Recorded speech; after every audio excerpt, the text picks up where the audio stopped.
I'm a filmmaker. I've worked in film, video, and television for over 30 years. I took a little break, but now I'm back.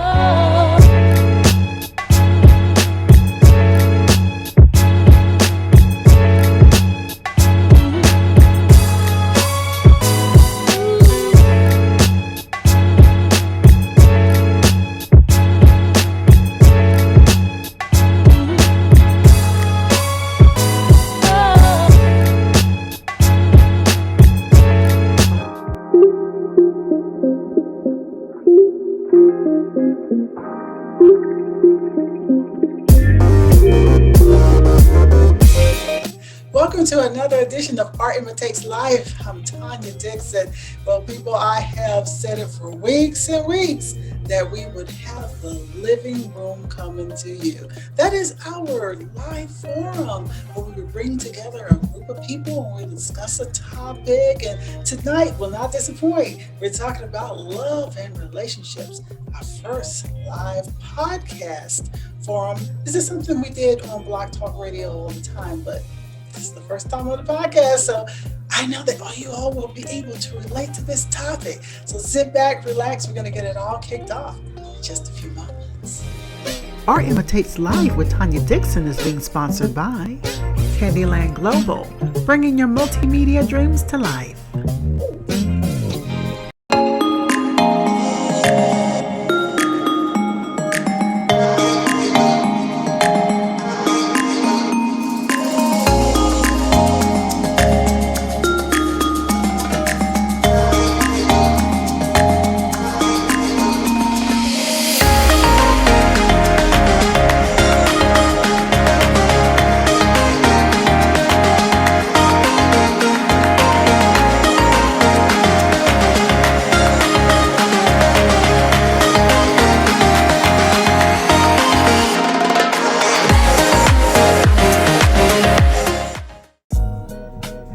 Don't forget to like and subscribe to our Imitates Life podcast with Tanya Dixon on both Podbean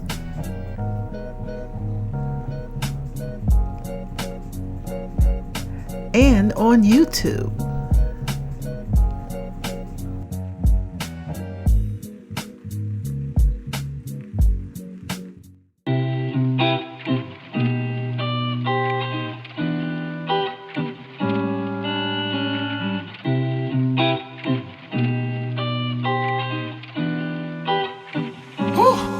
Yeah.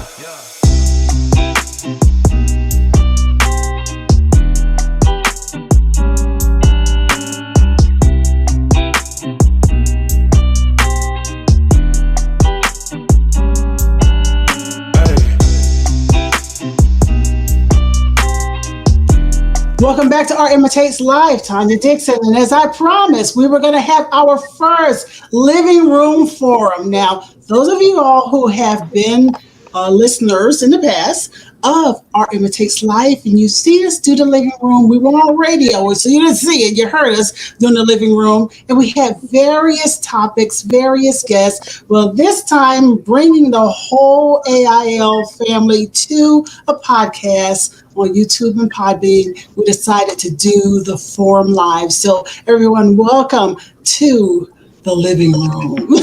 Everybody give a clap for yourselves. All right. Let me introduce everybody here.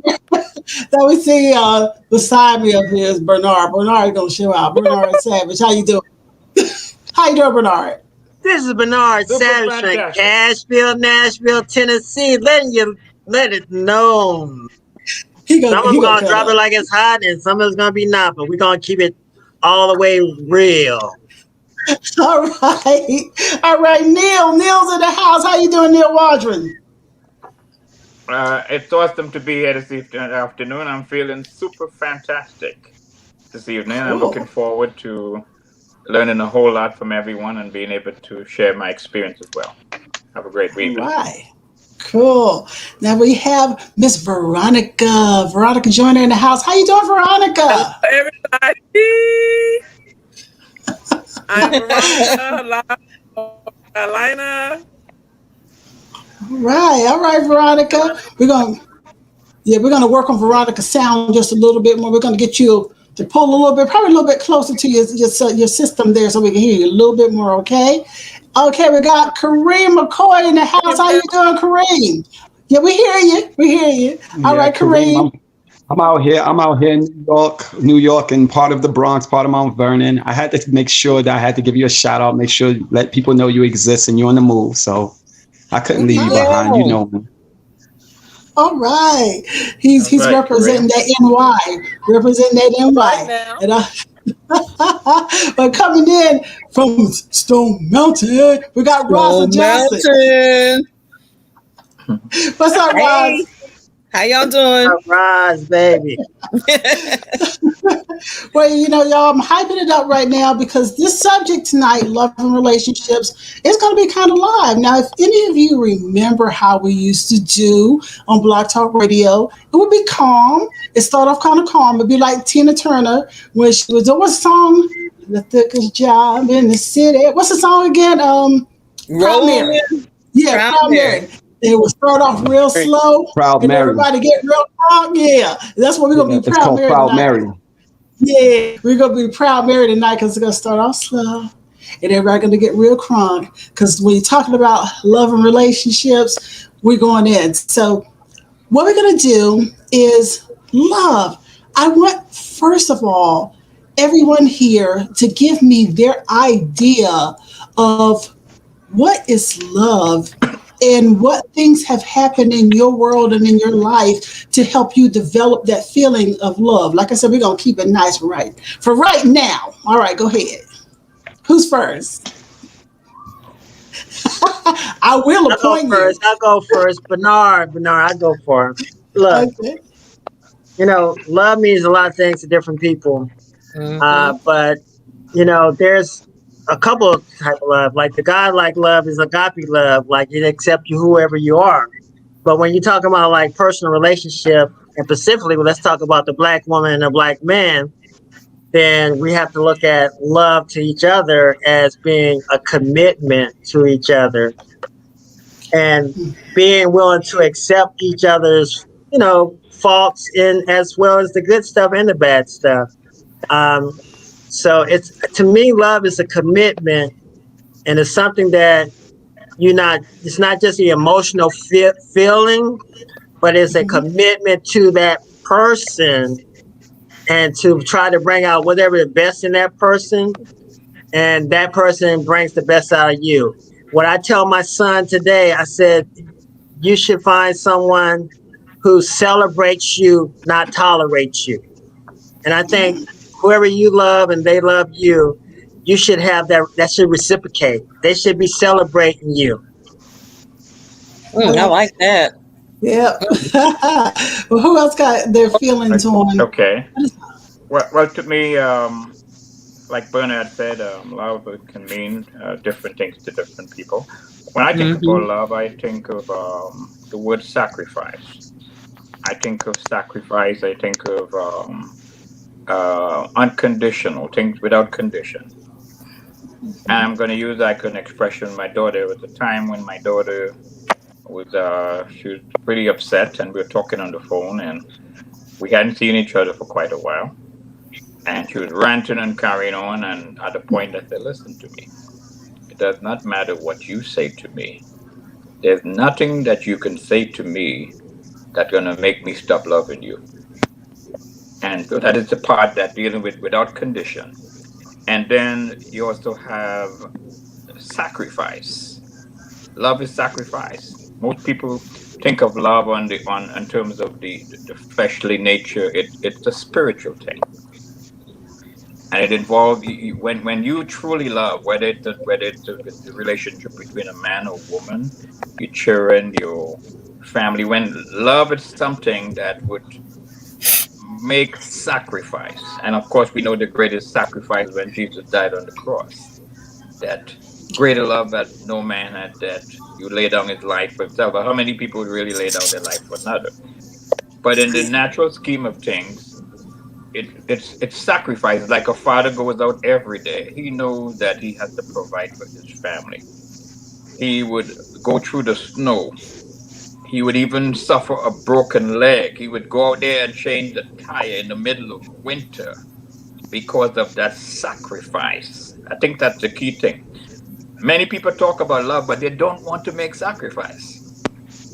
Like Bernard said, it's Sure. commitment. They don't want it because the two are intertwined together.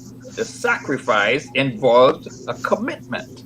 I always use the term, and you probably heard the term, that commitment, the continuity, breeds emotional stability. When we are willing, and I'm tying in your term that you use, Bernard, when we are willing to commit, commitment and sacrifice goes together. That's when we win. That is true love. That it has no condition. It's in for the long haul. It doesn't matter the condition. Like people get married today and it's all about the money, and they're willing to exit when the condition, true love, has nothing to do with condition. It's not affected by how much money you have or whatever. Because guess what? Those things are they like a fleeting thing. They can go away. But when it's anchored on the right foundation of commitment and sacrifices, it would stand over time because the bedrock is that commitment. The bedrock is that sacrifice. So it doesn't, your love doesn't move because you had $1 million last year and now you're broke. That's not love. Money comes, money goes. Beauty comes, beauty fade. You ever seen some of those older people how they stay together forever Right. because of the foundation? It has Right. nothing to do with the natural. So Yeah, we're just going to to get sum it into up, that later. I yeah. definitely want to talk about that foundation and what keeps people Yeah. together like that, because that So is that is true deal. yeah, Yeah. that's my little 2 cents on that area. Okay. Since the guys have been talking, let's get Kareem in first, and then I'll have the two ladies tell us what they're thinking. So, Kareem, what is your idea of love? What is love for you? Oh, love, goodness. There's empathy, there's sympathy, there's understanding. Of course, you can't go without the connection. If you lack the connection, you don't have partnership. If there's no partnership, then there's no relationship. If there's things that I can actually do to you, you can do to me without us feeling consequences or being empathetic enough to know what the person is feeling behind the choices that you've made. It does carry a lot of consideration and it does carry humility. What things that you feel a person should come to you and speak to you about. There's no time to feel like you need to be an introvert. There's no time for that. It requires a lot of consideration. And it also requires for a person to understand that they will be that strength to you as you will be that strength to them. You don't want to walk around and say that there's a part of your life that can go without this person when you don't care. That's not a connection. If you know that you're connected with a person, there will be certain things that you can say, you can do. And by all means, if this person was Okay. Oh Kareem no. froze. He froze. He was in that point, so He he was on a froze roll. Yeah, up. he was on a roll. Yeah, so while he's Yeah. waiting for him to come back in, Veronica, you go ahead, and then we'll wait for Kareem to come on in. As young men was saying, compatibility is love. Being compared to that person, um, telling your feelings towards them when they move, you move, or being together. You can't be without them for 5 minutes. Love is help, caring for that person day in, day out. Not knowing, just being there for them in Hmm. sickness and health. Whether they need you. Not tearing that person down. Completing each other's sentences and stuff. That's what I feel like love is. Just being, just take care of each other. Okay, gotcha. I like that. Rosley? Okay. Well, when I think of love, I really just think of it as a very intense feeling, because there's all types of love. You got love for your parents and your friends. You have love for the erotic, type, with your maid or whatever. And then what, love for mankind, for your, you know, the people that that we have to coexist with. And sometimes that doesn't, that doesn't always happen. I think of it more than just being about in a relationship. It's just the feeling that you have towards another individual. Okay, I like that. Well, you know what? We got Kareem back again. So, Kareem, what I'm going to do, I'm not going to put you on the spot right this moment. What I'm going to do is go into a discussion. And with discussion, I want everybody to just jump back in, which back and forth. We'll try not to step on one another too much because the next questions, we're going to get a little controversial as the questions go on. Okay. So, I really want to know about if you're in a relationship. And a friend of mine, he actually came up, and it's very ironic. All of these questions came from a male friend of mine. And he wanted to know about if there is a relationship, whether dating or married, and one person in the relationship makes more money than the other. Do you have a problem with who is the breadwinner of the particular family? So let me just see y'all just jump in because some people really seriously have a problem with that. Some people will say that they don't, and then you will see in their actions that they don't really truly believe what they've been saying. So what do y'all think? Inferiority You complex. That's that inferiority complexes is like demonic. All it is this destruction. All it is it does things to the conscience after a while. This is your partner and they're on your team. You're supposed to advocate and root them on. You're their cheerleader. If they're not with you, then they're with someone else. You don't supposed to feel inferior because your woman or because your man is doing this as well. They're with you. So for you to say there's something wrong with that, that's actually insulting and not giving yourself as much as a compliment. They're choosing to be with you while they're doing so well. You say to yourself, thanks, you chose me to be this partner of yours. Right. But you know what? Yeah. It's not just in the Yes. breadwinner, but I've Yes. seen like situations of just jealousy in general. Now Right. I'm trying to get you all fired up on this one here because I've seen this Well, firsthand. I I had think. a Go ahead. oh, okay. Oh, I I was feel gonna like say I was okay. it should be. I think I really don't think it should be, as he was saying. Who makes this, that, or the other. Um, it should be 50-50 long and make sure the bills are paid. And it shouldn't matter who makes more money, long as y'all are together. Yeah, I mean, just long I as y'all agree, together, but y'all taking care of one another and one another. I'm talking about the reality. Well, I'm gonna and give the thing y'all a that story. we're also talking about issues about control. Who has Yes. the power in the relationship? See, Right. a lot of men can't handle because they come from a masculine construct that they feel that the man has to be the breadwinner. But happen is your spouse happen to be Oprah. You're never gonna get Oprah type of money, okay? But Oprah don't have you have a problem with Yeah. you being Stedman, okay? So you got to Right. look at like the power structure and then how society has set it up that traditionally it has been where the man was the breadwinner, but we have to look at society as it is as right now in this construct is that a woman she can work a white you can work the same job, you can both be attorneys, and she can Mhm. become a partner in the she can be a partner in the firm, and you're just a regular attorney, and she's gonna make twice or three times or four times as much as you. Now you could be just as good as attorney as she is, but her position in the law firm is higher than you. So you have to look at it realistically and say, hey, this is not a condemnation on myself. It doesn't have Mhm. to do with, it doesn't make me less or more in the relationship because as far as my voice in the relationship, that was more important. Am I being heard in the relationship? or is she being heard in relationship, regardless how much money you have? If you have a problem with someone making more money than you are, then I would suggest that you are the problem. Mm. You are the problem.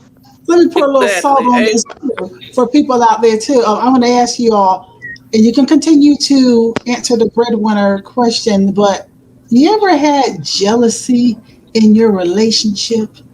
You ever Sure. seen a jealousy? I was And I married to know one. I was married to one.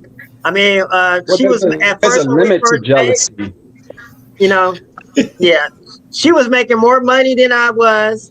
And then all of a sudden I started making more money than she was. And she looked me dead in the eye and she said, "You don't need me now." I wow. said, Mm. I'm thinking to myself, I never need you for money. I never wanted you for money. Just Right. because you were making more than me, I wasn't looking for a sugar mama. You know what I'm saying? But in her mindset, some kind of way, she thought I looked at her and that once I started making more money than her or just as much money than her, that it devalued her position.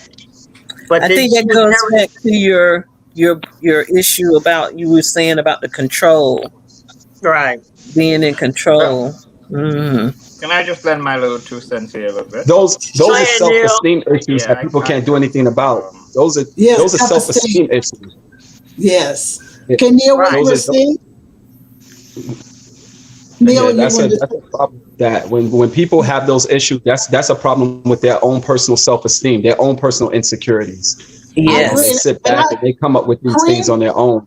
Yeah. You yeah, know. Kareem, I got something to say about that after Neil makes his point. Now, we're going to talk about that self esteem thing in a minute.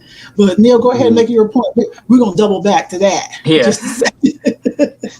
I don't have a problem. My ex made more money than me, and I took it from a different perspective. Her money that she made was inconsequential to my house. I consider myself the money machine, and I don't even know what she made. Never cared about it. I still took care of my house. Whatever she made is a business. I remember I was in network marketing, and I went to Hawaii to meet a group of Australian millionaires. They were both partners. One was the CEO, one was the chief technical officer. He worked for IBM, very skilled, did all the programming. And their wives one was married. They were both millionaires. One had a processing company that processed for MasterCard. And we were in the dining room having brunch, and they bared their whole soul. He told us about his divorce and what the wife did. The current wife, she made sure that the old wife had a proper home. She took care of her, which was kind of unusual. So I was learning a whole lot of stuff. You never see that. And one of the things, the guy turned around, and these were white guys, and said, "You know what? We don't care how much they make." They told them to their face, "Just remember, we are the money machine." And both of their wife and girlfriend were all wealthy. And I take the same perspective. What my wife made, this is me, and I'm maybe taking it from a Christian perspective, was insignificant to me. I took care of her house, whether she want to contribute a dollar or not. So I never had a problem with that. Yeah, in fact, when we had our first child, she wanted to go back to work, and she came to me. She was a paralegal, worked for some of the biggest law firms, American Express, all that. Said, "How much should I ask for?" And I told her what, and I prayed, and she went out. She said, "I got the money." I said, "I expect when I pray, I expect you to get the money," but that money was insignificant to me. So I take a different perspective in terms of your spouse or your partner working or bringing in. It's all, to me, it's good if she contribute, but I never depend on it per se. To say if she, we never had that war and that tug. I let her do stuff and that end freely.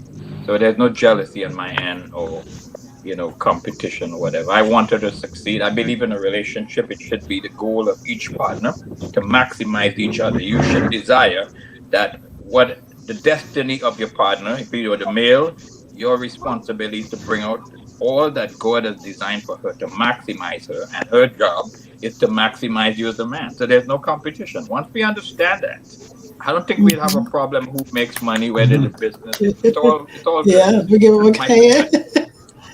And you know I what? like I that. agree. Hmm. I totally agree with that. And Yeah. what Kareem said is that that inferiority complex. I know I've Mhm. experienced that firsthand. Even in my own stuff. Let's put it this way: I'm not going into any detail, and some of you all who might Wait, be wait, wait, watching. wait. You gotta tell it all. It's a tell all. It is a tell all. Okay, well, I'm gonna tell you this little story. Okay, okay. There's a few people watching might know this story.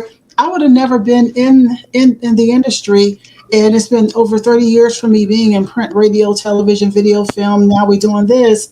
I would have never been in. It was the boyfriend that I had at the time. He was just a jealous type person. And he hated that I did radio. He hated that I did print. He would not listen to my radio shows. He would not read my articles, well, that I knew of. And I remember when he would, one time we had a promotion and he flattened my tires at the car, Wow. the car. Mm. And the sheriff came there to look and walking around the car, and he walked around the car pretending like he didn't do it. And the guys at the station, you guys who are watching this, who were with the station, at the station with me in Texas, y'all know who I'm talking about. That cat had flattened my tires. And so he didn't want me to go into the business. And I was just there determined. There was something that had to quit. And me quitting the business wasn't it. I had to leave him. You know, he had Oh to yeah, go. that was definitely about some control. Yeah, Yes. good for you. Good for Yeah. you. Good for you. Hmm. No, Yes. Yeah.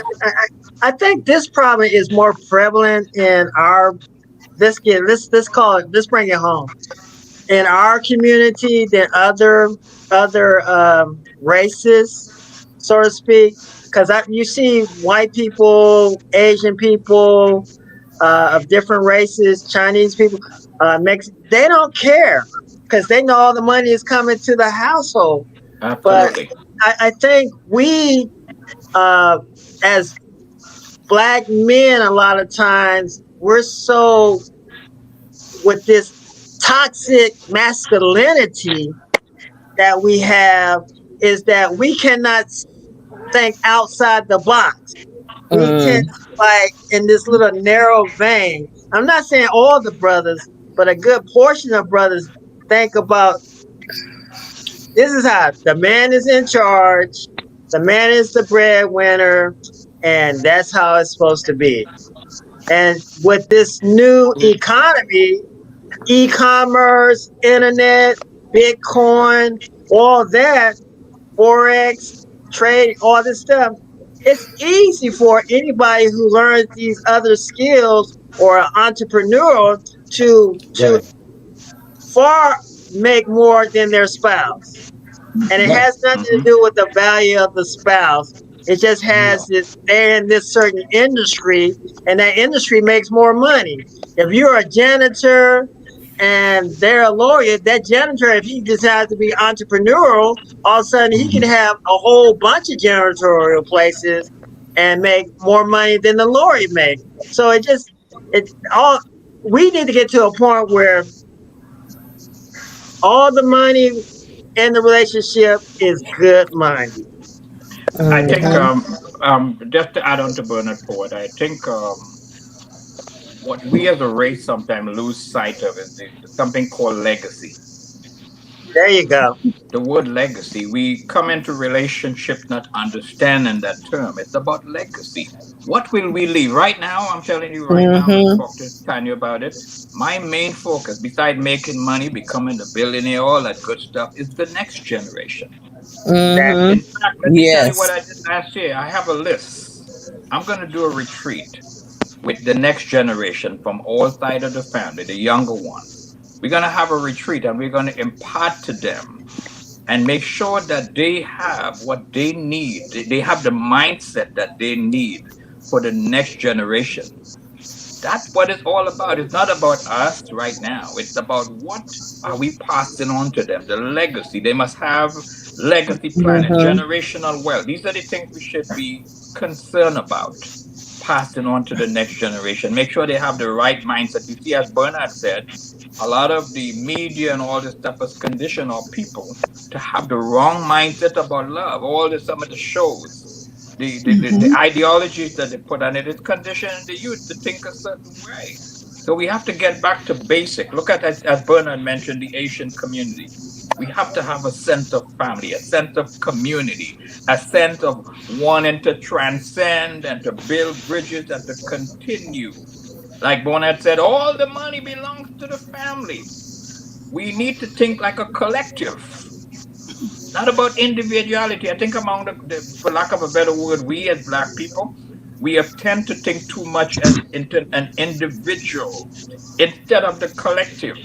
That's one of the reasons why when I'm touching on all areas from love to finances, when we start to be individual instead of thinking as a unit, building as a unit. Like I'm originally from the Caribbean, and I've met people that came here to America, and because they understood that concept, they were able to build wealth.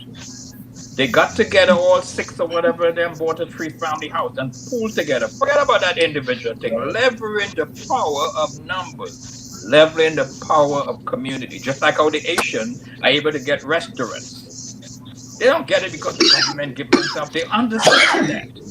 And when they pull together, then one pulls out and go get his own. And the next year, 2 years, one pulls out. That concept. So it's the same thing of love. We have to understand we are building a legacy of love. A legacy that you the father, you just sit at a point and say, what will my generation think? Right now I'm working on my generation. I'm very upset with a lot of the men in my family. They have not raised enough children. So we're gonna have a forum, we're gonna talk about that. That young All right. generation is coming. You But need to one of the raise enough things children. one Okay. of the things that makes it really complicated, what makes it really hard for people to start not understanding, even if it was you, Tanya, in the very beginning, what you have to pay close attention to is the word narcissism. People don't pay attention to how narcissistic their partner can become. Some things that they start showing you in the beginning, how they can do things, they can walk away, purchase food, purchase things about things with themselves, and they don't put you in mind at all. That's a narcissistic individual, and that's toxic. You have to filter that out immediately in the very beginning. That's like a weed. You have to dig that out and pull that out. You have to extinguish that. That comes out and it turns into a monster. It turns into all this dysfunctionality when everything revolves around him. On your birthday, it still revolves around him. On Valentine's Day, everything always revolves around him. He doesn't take out not one sign or one time to say, okay, sweetie, today's your day. If he doesn't show you those times, and for some strange reason, him relinquishing that sword to you, he don't feel like he can't do that, he's not man enough, or that's not woman enough. Even if it's a woman, she sit back and everything revolves around her world. She say, well, if it's going to happen, it got to happen my way, and if it's not going to happen my way, it's not happening at all. She catches an attitude. She goes inside the bedroom. She shuts down. She don't want to be bothered, and that stuff shouldn't be tolerated. That's dysfunctionality in the relationship, and that stuff has to be weeded out immediately. If it sticks Very good around, point. it turns into something toxic. And not only does it turn into something toxic, but it turns into something combustible. This whole thing is going to That sounds explode. like an episode from Snap. But see, that's a very important what he's saying. See, a lot of things people go into, I'm going to say marriage blindfolded because you're on your best behavior when you're dating. So you're not talking about the issues of money. You're not talking about the issue of sex. You're not talking about conflict resolution. You're not talking about legacy, how you want to raise your kids. And then all of a sudden, when these things come up, and they will come up, you're not prepared because you're going to fall back on what you know. And if your parents were dysfunctional, that's what you're going to fall back to. If your uncles and the people you surround in your sphere are dysfunctional and helping and dealing with these situations, then you're going to be dysfunctional. And I had to make a decision a long time ago that I am not my parents. I can I can take what they have and glean the good stuff, but some of the stuff about non-communicating, being scared to show your feelings of love and that type of thing, that we love you from afar and don't be heard and be silent. I don't have to have my kids be the same way. I want my kids to speak to me if they have an issue, because I'm there to guide them through manhood or womanhood. So we have to look at some of the core factors why men might think this way or women may think that way. So a lot of times it's about how they were raised. and Absolutely. Yeah. who their circle of influence of people. You can tell a person within a dollar or two of how much they make by the friends that they're surrounded by. Yeah. The You know, you environment. made a very good point, Bernard, that you made. Like, I grew up in the Caribbean. I migrated to America when I was about 20 years old. And in the Caribbean, in part of our culture, it's very rare because of culture, for a man to tell for a father, you don't see it like a father walking up and say, "Son, I love you." I learned that in America, that I could look at my father and tell him I love him. Now I passed on Wow. that to my son. My son replied to me because you understand with the concept of what we call masculinity, going back to your point.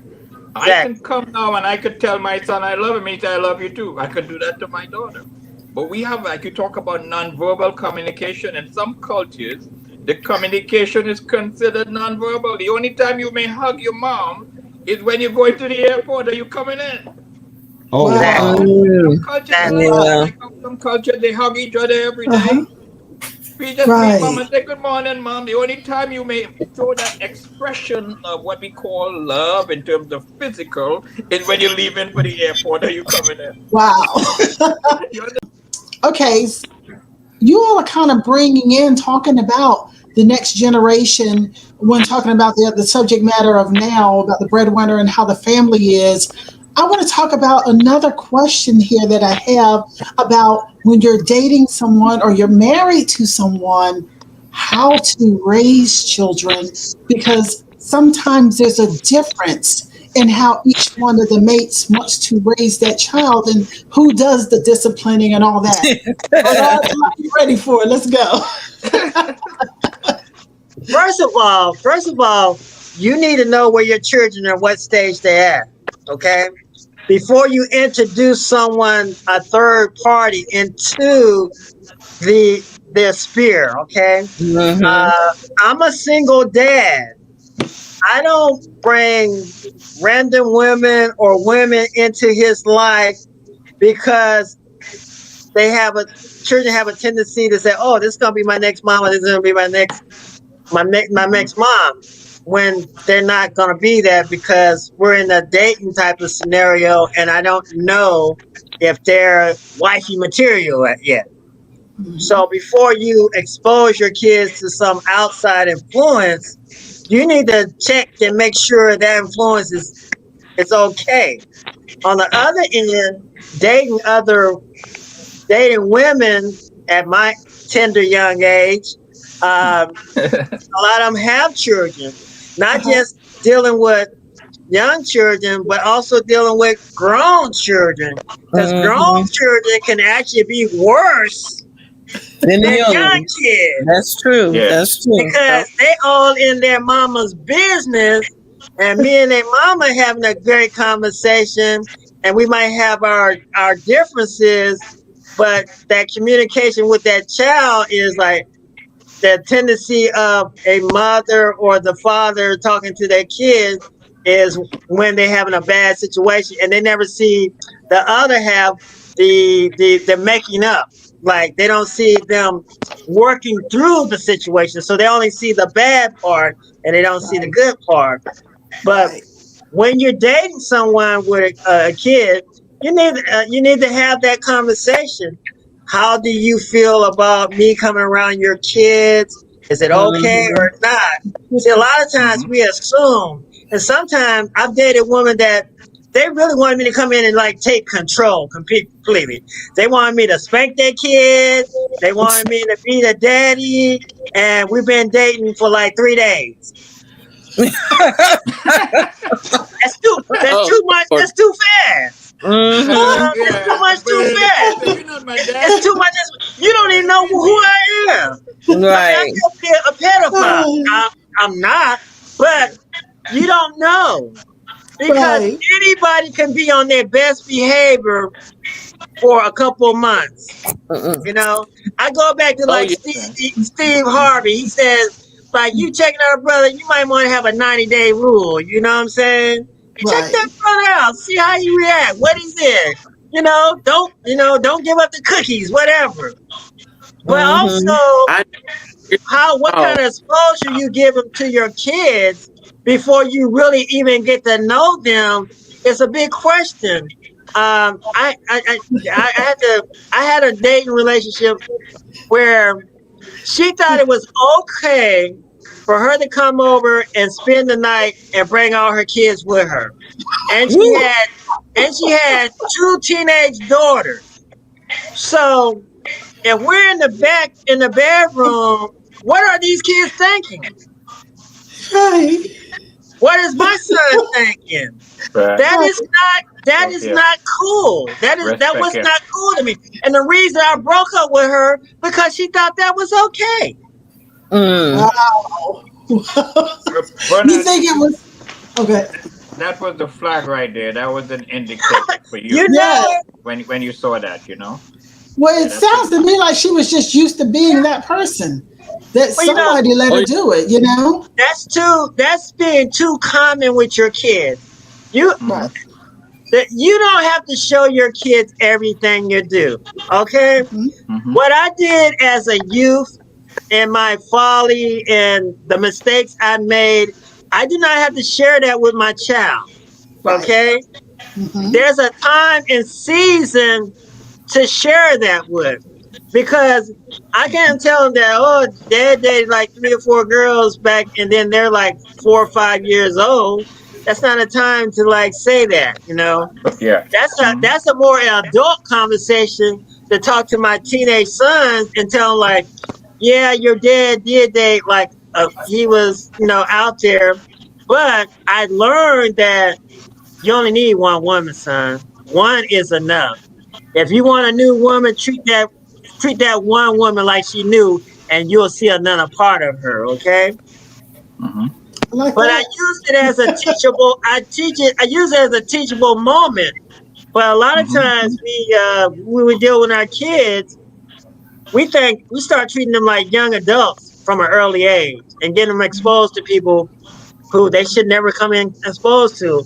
I had my sister kids my kids got molested because her daddy took somebody who was, I hate to say it, the HO, turned the HO to a housewife. I put it that way. And then her kids end up molesting my sister's kids. Oh, wow. So you got to be careful who you introduce to your kid, okay? Yeah, that's true. You just can't be haphazard and say, oh, you're going to be that new daddy or you're going to be that new mommy. Better check them out. You better be like Columbo. Check it out. That's you right. know. That's right. Social Security. But on the other end, it's a package deal. If I'm dating a woman, that's a package deal. And if I can't accept her kids, then I don't need to be dealing with her. You know what I'm saying? And like if she can't accept my son, then she don't need to be dealing with me. Another a flag was me. I was dating a woman and she never asked about my son. Never once asked about my son. Wow. That's a red flag for a single parent. Yeah. If they and that's true too. Go ahead, Roz. I was just going to say, sometimes even the person that you're dealing with that comes into the relationship and you have kids can also be jealous of your relationship with your kids. There you go. And not just even I've seen it even with biological kids, sometimes, and not just when you're just in a relationship, and that's weird in itself. So, but I've seen it happen. Right. It's really it's a delicate balance, because you have to look at it from a lot of. Sometimes you may even need to sit down with someone or do some reading with how the concept would be what they call blended families. Right. Find some books and read about it beside going to counseling and all of that, because trust me, there's a lot of dynamics that are involved. Like, for instance, my daughter, I have one biological daughter, and I would call her. One of the things I do with my children, I never address them in a negative. I always call them, how is my charming my beautiful princess daughter doing today? My son, my champion, my raging bull. That's how I talk to them. And in the case of my son, one day I told him my champion. He said, "Down there, I'm not no champion." I said, "Listen to me. That's why there's a chicken and an egg. It all depends on the perspective." I said, "That's why I'm the dad and you are the son." I said, "What I see in you, you don't see." Exactly. That's why the chicken come before the egg. Now, my daughter, when I mentioned that, you know what she says to me? "Just remember, your only daughter." She reminds me. I like her comeback. I like her comeback.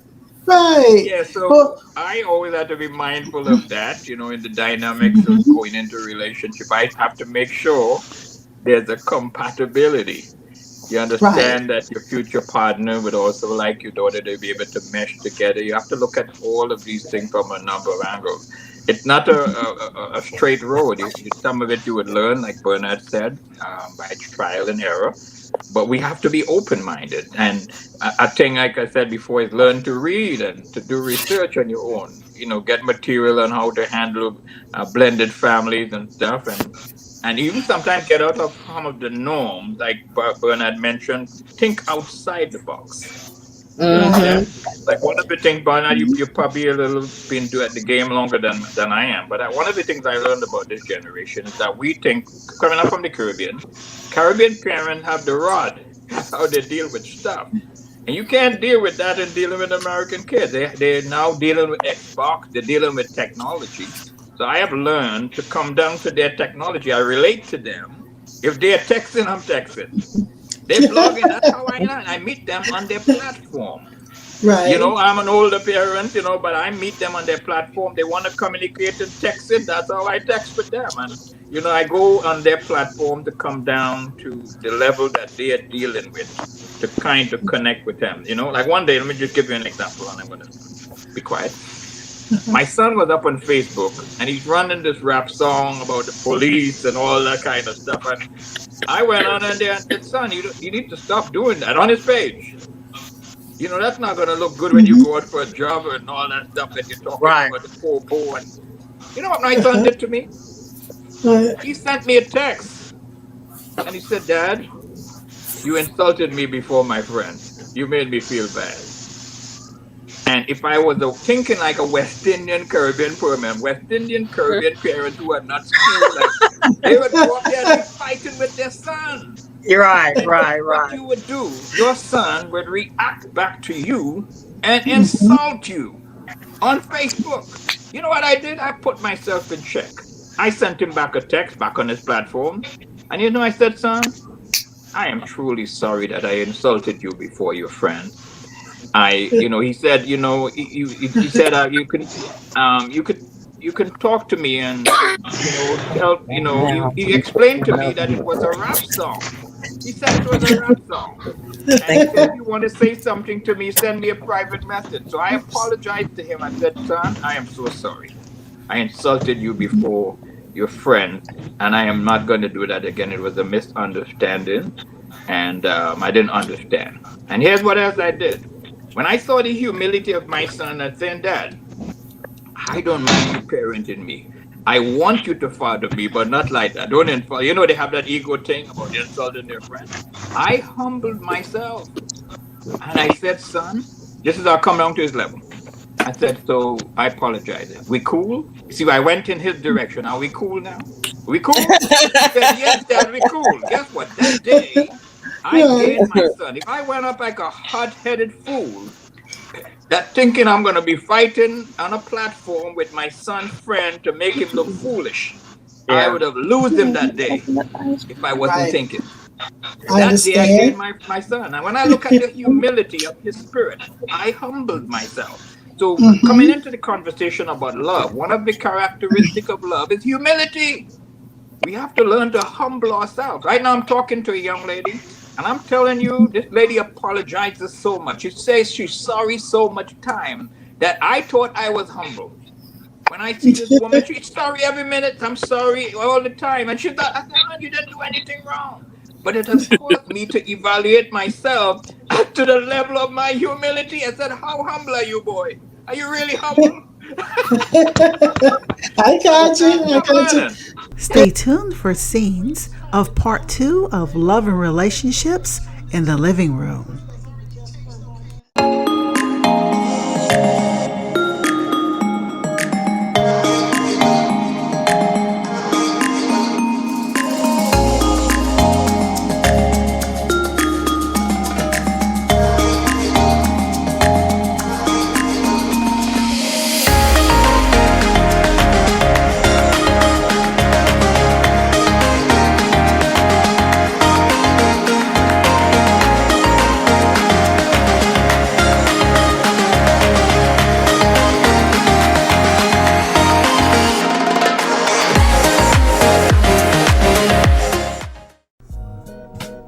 We hope that you have enjoyed this episode of Art Imitates Live with Tanya Dixon, so be sure to like and subscribe. And also check us out on all of our other social media.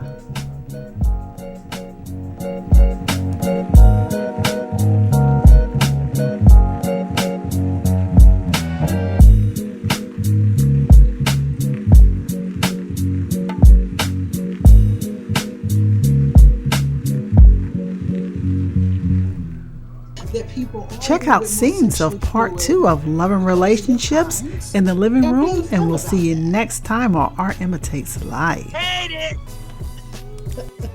Just tell y'all, like, I mean, I understand people have the right to be what they want to be, but for me, the core of society is the family union.